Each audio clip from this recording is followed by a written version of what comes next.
کیلے پر شہد لگا کر کھاؤ گے، دماغ تیز ہو جائے گا۔ موٹاپا دور کرنے کے لیے شہد اور گرم پانی ملا کر پینے سے جسم کی بڑھتی چربی دور ہو جاتی ہے اور انسان دبلا پتلا ہو جاتا ہے۔ صبح کے وقت ناشتہ نہ کرنے سے بدن کی اور ذہن کی کمزوری ہونا شروع ہو جائے گی۔ ٹوٹی ہوئی کنگھی استعمال کرنے سے آپ کے بال گرنا شروع ہو جائیں گے۔ کمزور لوگ اگر روزانہ کیلا کھانا شروع کریں تو ان کا وزن بڑھنا شروع ہو جائے گا۔ دودھ میں ارک اور لیموں ملا کر صبح و شام چہرے پر مساج کریں تو چہرہ خوبصورت ہو جائے گا۔ دہی کھانے سے آپ کے معدے میں تیزابیت نہیں ہوگی اور وزن میں کمی آئے گی۔ دہی کھانے سے بدن میں تلی ہوئی اشیاء کے منفی اثرات کو ختم کرتا ہے۔ صبح کا ناشتہ ہلکا پھلکا اور ہیلدی کریں اور دوپہر کو روٹی کھانے سے پیٹ کبھی باہر نہیں آئے گا۔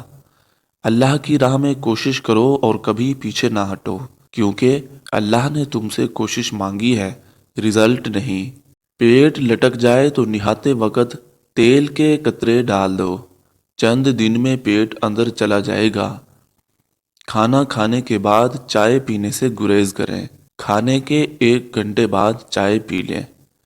گوشت کھانے سے پہلے تھوڑا سا نمک چکھ لینے سے گوشت جلدی ہضم ہو جائے گا۔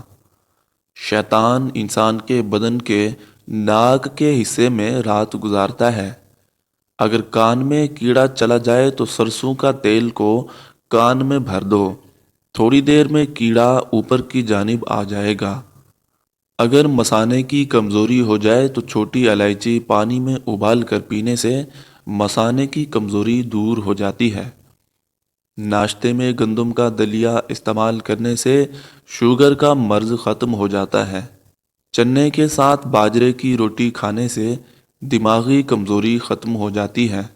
روزہ رکھ لینے سے پٹھوں کا بوجھ کم ہو جاتا ہے اور بلڈ پریشر متوازن رہتا ہے۔ اخروٹ کھانے سے ہمیشہ رنگ گورا رہتا ہے۔